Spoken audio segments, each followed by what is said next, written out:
આનંદ સરોવર ખાતે સ્વચ્છ, સ્વસ્થ તેમજ સમર્થ ગુજરાતના નિર્માણને 1 વર્ષના વિકાસની કામગીરીના પ્રદર્શનને ખુલ્લું મૂકવામાં આવ્યું હતું, જેમાં ગુજરાત સરકારના વિવિધ વિભાગોની પ્રજાલક્ષી યોજનાઓ પ્રદર્શનમાં રજૂ કરાઈ હતી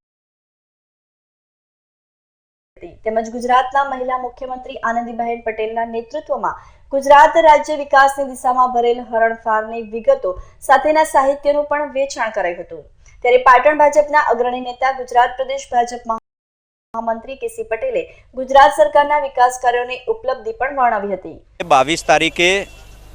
રાજ્યના પ્રથમ મહિલા મુખ્યમંત્રી અને ઉત્તર ગુજરાતના ખેડૂત દીકરી એવા આનંદીબેન પટેલે રાજ્યની ધુરા સંભાળ્યાને આજે 1 વર્ષ પૂર્ણ થાય છે અને આજે બીજા વર્ષમાં પ્રવેશ થયો છે। ત્યારે જે 1 વર્ષ દરમિયાન ગતિશીલ ગુજરાત 75,000 કરતાં વધુ કિલોમીટરનો પ્રવાસ અને અનેકવિધ નિર્ણયો જે કર્યા છે એના કારણે આજે ગુજરાતમાં ખૂબ ઝડપી પ્રગતિ થવાનું કારણ બન્યું છે અને આ બધી જ વિગતોને દર્શાવતું, વિગતોને બતાવતું અને સાહિત્ય અહીંયા જિલ્લા મથકે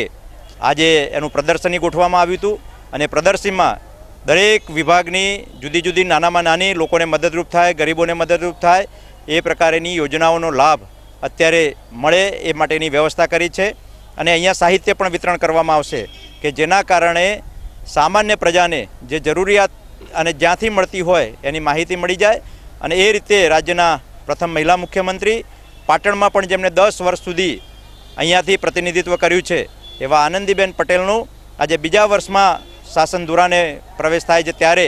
આજે ખૂબ મોટા પ્રમાણમાં સરકારની સિદ્ધિઓ માટેની સરકારના પણ ખૂબ મોટા કાર્યક્રમો છે। પાણી પુરવઠાની યોજનાઓ, શાળા કોલેજો, આજે સાંજે મકાનોના માટેના ગરીબોને મકાનો આપવા માટેની વાત, આવા અનેકવિધ કાર્યક્રમો આજે 1 વર્ષ આવાસ યોજનાઓના માધ્યમથી આજે કાર્યક્રમ થવાના છે। નોંધનીય છે કે આ પ્રદર્શન તારીખ 22 એટલે કે આજરોજથી 25 મે સુધી ખુલ્લું મૂકવામાં આવ્યું છે।